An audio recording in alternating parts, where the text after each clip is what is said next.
আসসালামু আলাইকুম, নতুন একটা ব্লগে স্বাগতম।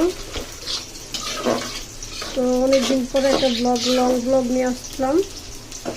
আজকে রান্না করতেছি হচ্ছে দুপুরের মাছ, এদিকে তেলাপিয়া মাছ বসাই দিছি, আর এখানে হচ্ছে কাতলা মাছ বসাবো, বেগুন দিয়ে রান্না করব।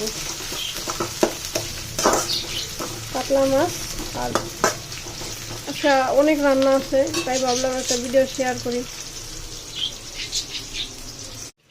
এখানে আমি মশলাটা দিয়ে হলুদ 1 চামচ, মরিচ ঝাল মানে 1.5 চামচ দিচ্ছি, ধনিয়ার গুঁড়া, লবণ, আর এখানে হচ্ছে রসুন বাটা। লবণটা দিয়ে যার স্বাদ মতো দিয়ে নেবেন। পেঁয়াজটা একটু বেশি একটু পোড়া হয়ে গেছে, পেঁয়াজটা একটু পুড়ে গেছে।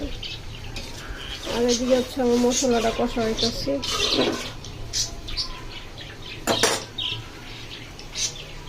মশলা কষাটা থাক, আমি বেগুনটা কাটতে নেই।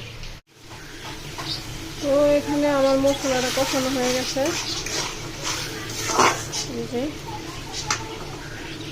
আমি এখন বেগুনটা আর আলুটা দিয়ে দিব।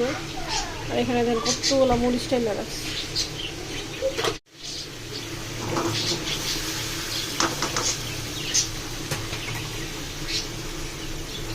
আমি এটা দিয়ে দিলাম, এটা কষাতে থাক।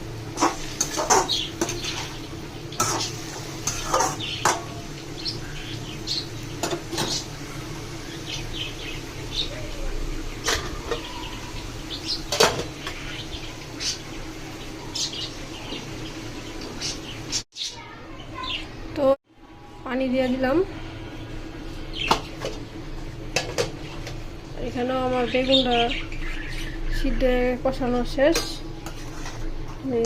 পানি দিয়ে দিচ্ছি, বেগুনটা বাকিটা সিদ্ধ, আলুটা। আর এই যেখানে মাছ, কাতলা মাছের মাথা, তেলাপিয়া মাছের মাথা, তো এগুলো দিয়ে ভাজবো।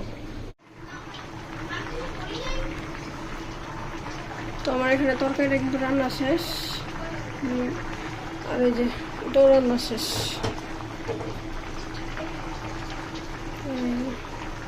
জন্য আসে না,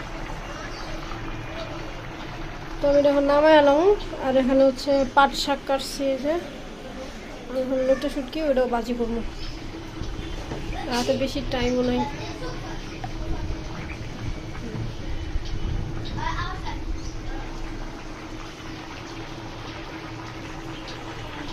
শেষ, সেখানে শাকটা রান্না করছে, এটা হচ্ছে পাট শাক, লোটটা শুটকি। তো ধন্যবাদ সবাইকে।